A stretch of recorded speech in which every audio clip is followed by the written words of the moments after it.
જે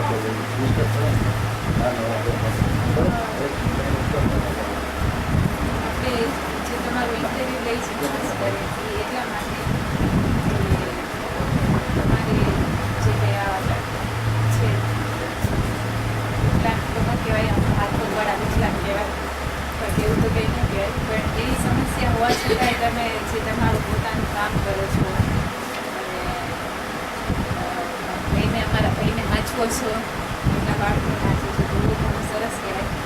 તરીકેના થોડા તમારો પરિચય આપી દો મારે બે કે મારું નામ છે દેશી વાઘેલા, તો એક સંસ્થા ચલાવું છું મહિલા મારા એ પોતાની અંદર બચત જૂથ છે અને પ્લસ અમે બહેનોને હેન્ડીક્રાફ્ટ જ્યારે એવું કંઈક સિઝન આવે ત્યારે કામ આપીએ છીએ અને સિલાઈ કામની તાલીમ આપીએ છીએ. છોકરીઓ ગામડાઓમાં કામ કરે છે. બાકી જે લોકો બચત મંડળ જે બચત કરતા હોય એમને લોન લેવી હોય, બચત જમા કરાવી હોય, તો એવા અમે મંડળો ગ્રુપ બનાવીએ છીએ. કેમ કે બેંકમાં પૈસા કોઈ મૂકે ન મૂકે, બહુ લાંબી પ્રોસેસ થઈ જાય તો ઓછી આવકવાળા લોકો શું કરે, તો પછી અમે એવું રાખ્યું છે કે દરેક એરિયામાં 10 થી 12 લોકો બેન ગ્રુપ બનાવે અને અમે એમની સાથે દર મહિને જે આજુબાજુવાળા, જેમ કે તમે એક જવાબદાર વ્યક્તિ હોય કે આજુબાજુમાંથી 10 વ્યક્તિના પૈસા ઉઘરાવી પછી એમને જમા કરાવી, પછી અમે દર વખતે એમને દર વર્ષે એમને વ્યાજ બી આપીએ એમાં. એટલે એ અમારો આખો પ્રોગ્રામ છે. એટલે સંસ્થા મારું જે આખું કામ છે એમાં ઘણા બધા એવા વિષયો છે કે જે આ લોકો રિસર્ચ કરી શકે. આ લોકો આવ્યા છે અમેરિકાથી, ટેમ્પર યુનિવર્સિટી છે, કોલેજ છે, એમાં અલગ અલગ વિષય પર ભણતા હોય.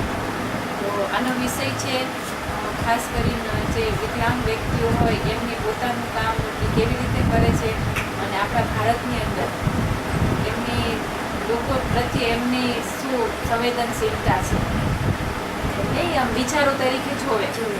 એવું નહીં કે ના ભાઈ એનું નબળું પાસું જે હોય ને એ જ રજૂ કરે, એનું સબળ પાસું રજૂ ન કરે કે ભાઈ આટલું હોવા છતાં બી જો કેટલું કરે છે એવું ન કહે, પણ કે જો બિચારાને આવી પોઝિશન છે તો બી કરે છે. એટલે બિચારો સતત એ પહેલાં લગાડ.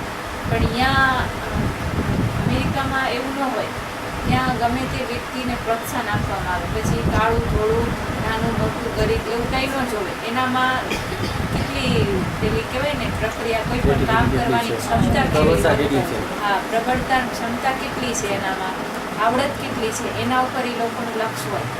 એના પર એ કઈ કાસ્ટનો છે અને કેવો છે, ઉપાડો લાગે છે, સારો લાગે છે, એના ઉપર એટલે લક્ષ્યને પહોંચવા માટે વ્યક્તિ ગમે તે મહેનત કરે એવા વ્યક્તિઓની ત્યાં કદર છે. એટલે એના પોતાનો ભાઈ વેરો મૂકો છે, એના પોતાનો ભાઈ, એટલે એને એનાથી નાનો છે પણ એને પોતે નક્કી કર્યું કે હું આવા વ્યક્તિઓ સાથે ભવિષ્યમાં કામ કરીશ. પણ એના પહેલાં એ થોડું રિસર્ચ કરીને જાણવા માંગે છે કે આ બને તો વ્યક્તિઓ કઈ રીતે પોતાનું પેલું કામ કરે.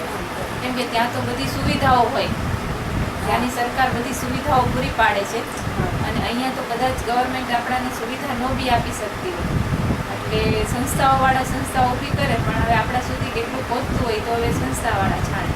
તો આ રીતનું બધું છે પણ આપણે એમાં પડવાનું નથી. આપણે તો આજે અમે તમારી સાથે વાત કરી છે એના અંદર ખાસ તમારું અંગત જીવન એટલે કે તમારું જે રોજિંદુ જીવન હોય, તમારી જે પ્રક્રિયા હોય, તમે શું કામ કરો છો, તમારા લગ્નથી માંડી, લગ્ન પહેલાંથી માંડી અત્યાર સુધીનું તમારું આખું જે જીવનચક્ર અત્યાર સુધીનું છે એના ઉપર આપણે ચર્ચા કરવાની છે. એટલે હું તમને જે પ્રશ્ન પૂછીશ, તમને એવું લાગે કે મારે આનો જવાબ દેવા જેવો છે તો દેવાનો, અને એવું લાગે કે નથી દેવા જેવો તો મોસ્ટ વેલકમ.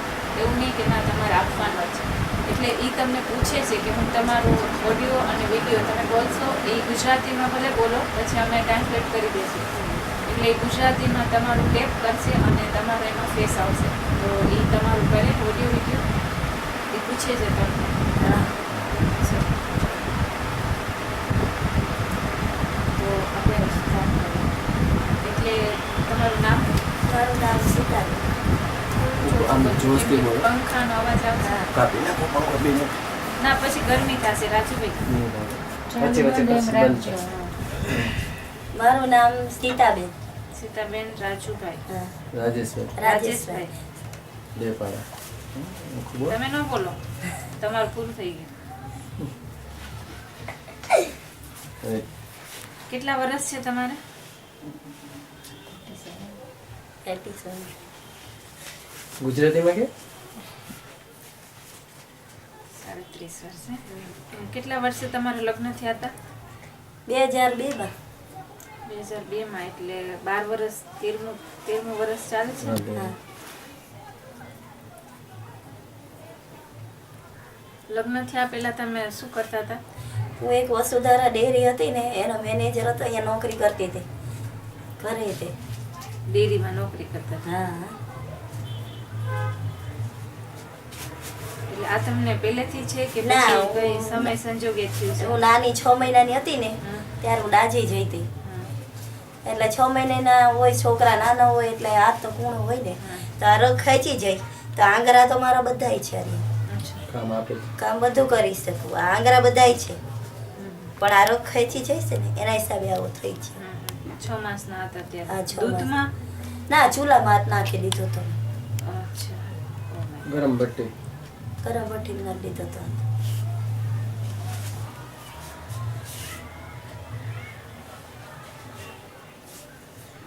પછી એના માટે શું દવા ને એ બધું કરાવ્યું હશે? દવા તો બહુ જ કરાવી પણ પછી ના મેરાયો. ને મારી મમ્મી હોસ્પિટલમાં ઓપરેશન કરવા લઈ ગયા હતા, તો હું ડાયજી ને તો મારા સાથે એક બીજી બેબી પણ ડાયજી હતી, તો એને ઓપરેશન કરવા લઈ ગયા ને એનું ઓપરેશન પહેલું કર્યું. પછી એમાં શું થયું, એને અહીંયા પ્લાસ્ટિક સર્જરી કરવા માટે અહીંયાથી ચામડી લીધી, અહીંયાથી લીધી, પછી એને હાથમાં લગાવી નહીં ડૉક્ટરે, ને ઓપરેશન કર્યું ને તો એમનો હાથ એવો ને એવો રહી ગયો ને, એટલે મારી મમ્મીએ મારું ઓપરેશન ન કરાવ્યું. કે આ આટલું છોકરું પીડાય ને આટલું બધી ચામડી કાઢે શરીરમાંથી, ને ના નાખે, નો નાખે હાથમાં, ને વેચી ખાઈ જાય, પછી શું કરવાનું? એટલે મારી મમ્મી દવાખાને જ્યાં તો પાછા લઈને આવતા ત્યાં રજા લઈને ઓપરેશન ન કરાયું. પછી 6 મહિનાની હતી, ઘણી નાની એટલે ના પાડી. એટલે એ તમે તો 6 મહિનાના હતા, એટલે આખી જિંદગી જ કહેવાય ને. હા. 6 મહિનો એટલે કઈ ન કહેવાય, એટલે આપણે જન્મજાત જ આ ખોટ કહેવાય ને. હા. તો એ સમયથી તેમના વચ્ચે ક્યારે એવા વિચાર આવતા કે જ્યારે તમે એમ થયા અને કે મને આવું થયું ને એવું થયું, ત્યારે ફિલિંગ થઈ કે કોઈ વેદભાઈ ના હા, બધાને જોઈને વિચાર આવે કે હું તમારી જેવી સારી હોત તો હું કેવું કામ કરે. તો એ કામ તો હું બધું જે સારા માણસો કામ કરે ને એવું જ કામ કરું છું, એટલું જ કામ કરી શકું અત્યારે હાલમાં. અને તમારા જે લગ્ન થયા, તમે કહો છો ને કે 13 વર્ષ પહેલા તમારા લગ્ન થયા, તો એ તમારા અરેન્જ મેરેજ છે કે લવ મેરેજ છે? ના. તમે બહાર જતા રહો. હલો, શંકર છે તમે બી જતા રહો. Sure. Because very important question. બાળકો ભલે એટલા માટે હું પૂછું છું, એમને તો મને માહિતી કીધી છે, પણ ખાસ કરીને ઘણી વખત શું છે કે છોકરા છોકરીઓને જોવા જાય તો એ સંમેલન હોય એમાં આપણે પસંદ કર્યું હોય, તો અમારો એક બીજો સબ્જેક્ટ છે કે અરેન્જ મેરેજ અને લવ મેરેજ. અરેન્જ મેરેજમાં શું છે કે આપણે મનપસંદ નથી ગોતી શકતા, અને લવ મેરેજમાં આપણે મનપસંદ ગોતી શકીએ. હા, એ રહ્યા મને જોવા આવ્યા ઘરે, જોવા આવ્યા ને પછી મારી મમ્મીને વાત કરી, તો હું તો ઘરે હતી નહીં, તો એક દી આવીને વહી ગયા. પછી બીજા દી લગ્નમાંથી આવી ત્યારે બીજી વાર આવ્યા. પછી મારી મમ્મીએ વાત કરી કે મારી મમ્મી કહે કે સારું છે ને કે કર નાખી. એટલે તમારે લવ મેરેજ જેવું જ છે ને? હા, એમ એવું જ છે. કે ક્યાંક તમને જોવા આવ્યા હતા, જોયા હતા? હા, એ ફરવા ગયા હતા ને પછી એમના ભાઈબંધને કીધું કે હાલો તમને બતાવી થોડી, અહીંયા લઈને આવ્યા ઘરે. કયું ગામ તમારું? મારું ગામ ચીખલી ને મારા પપ્પાનું ગામ ચીખલી, મારા મમ્મીનું ગામ ડેગામ છે, એટલે અમે ડેગામ રહી છીએ અત્યારે. ચીખલી એટલે કયા તાલુકાનું? નવસારી ટાઉન. નવસારી તાલુકા.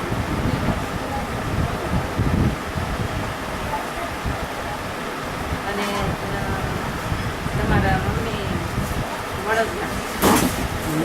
જીત તમારી મમ્મી ક્યાં કીધું? મારી મમ્મી ડેગામના છે. દેગામ.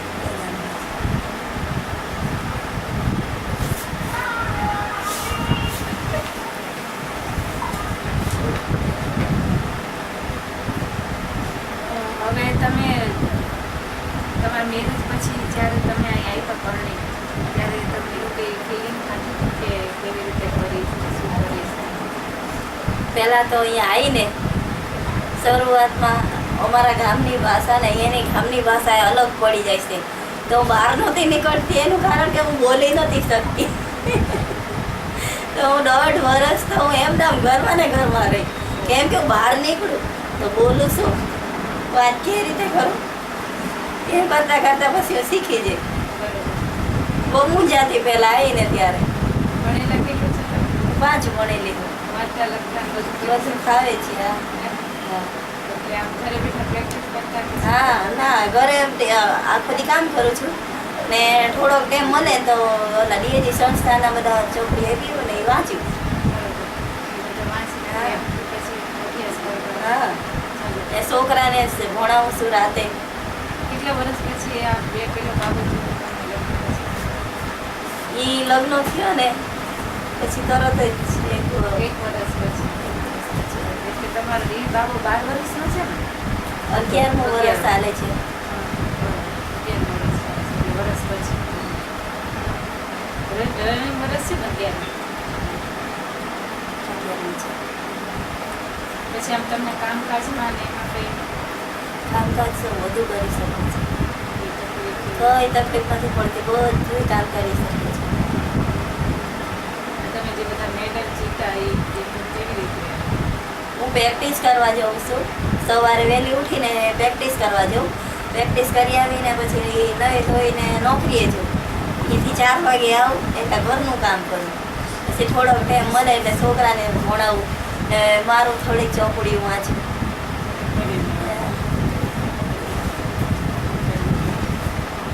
શું તમારું ભવિષ્યનું પ્લાનિંગ શું છે? શું કરવા માંગો છો? હજી રમવાનું છે મારે. રમવાનો ઘણો શોખ છે. એટલે કઈ રમતમાં હું નેશનલમાં તો ઘોડા ફેંકમાં રમવા જઈશ ને આમાં ખેલકુંભમાં ઘોડા ફેંક ને ચક્રો ફેંક ને ભાલા ફેંકમાં રમવા ગયા હતા. બીજી બધી કઈ રમતમાં તમને રસ? વધારે તો ઘોડા ફેંકે જ ગમે છે. હા. ઘોડા ફેંક.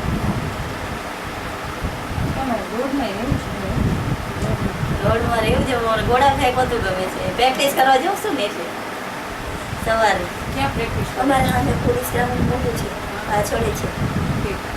એટલે ત્યાં પ્રેક્ટિસ કરો છો? હા. રોજ જાવ છો? રોજ જઈશ. કેટલા વાગે? સવારે 6 વાગે જઈ ને 1.5 કલાક પ્રેક્ટિસ કરીને આવતા રહી. બરોબર. બીજું શું આમ મનની શાંતિ માટે કોઈ એવું કરો? મનની બહુ શાંતિ મારા ઘરમાં. કોઈ જાતની કંકાસ ના, નહીં. એના માટે કોઈ બધાનું તમે શોખ. કોઈ પ્રક્રિયા કરો? મેડિટેશન, ધ્યાન કે કોઈ દિવસ એવું કર્યું છે? ના કોઈ દી મને આમ આવીને બીજા કામ થાય છે એ કોઈની ખબર જ નથી પડવા દીધી. મને રાખે જ છે એટલું ઘરમાં. મારા સાસુ કોઈ બોલે નહીં કોઈ દી.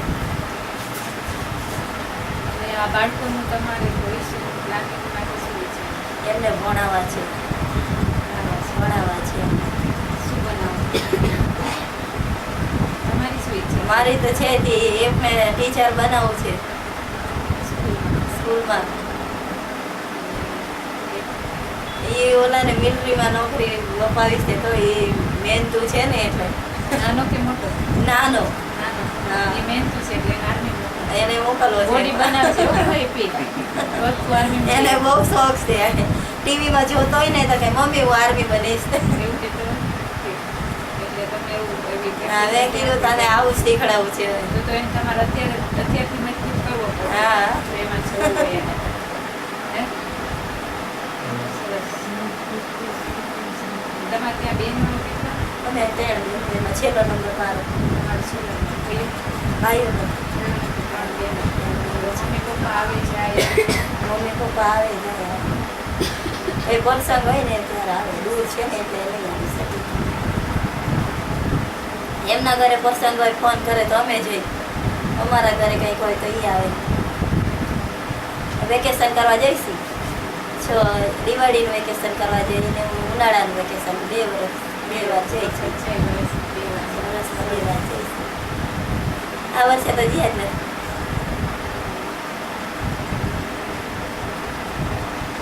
અહીંયા જેટલું સારું છે ને એટલે ઘરની કોઈ યાદ જ ન આવે. ત્યાં જવાની જરૂર નથી. માણસ મનની શાંતિ માટે જાય, બાકી શાંતિ અહીંયા જ હોય અહીંયા જોઈ તો બસ ક્યાં જાય?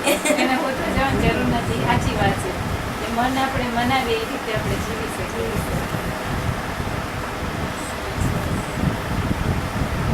તમારી ફેમિલી સારી રીતે સાચું છે એ બધી વાતો અમે રાજુભાઈ સવાર કરી, પણ અમારે ખાસ અમે તમારી એક્ટિવિટી જોવા અમે આવ્યા હતા અને તમારી સાથે થોડી વાતચીત કરવી હતી. આ રીતે એક બીજો બી સવાલ થાય છે કે તમારા જ્યારે બાળકો નાના હતા ત્યારે તમને થોડી તકલીફ પડતી હશે કે એમની ઉછેરમાં અને ના ના, મને કોઈ દી તકલીફ નથી પડી ના. કે નાનું બાળક હોય એટલે એને તો કેટલું સાચવવું પડે આમ તે તો. મને કોઈ દી છોકરાને સાચવવાની મુશ્કેલી નથી પડી.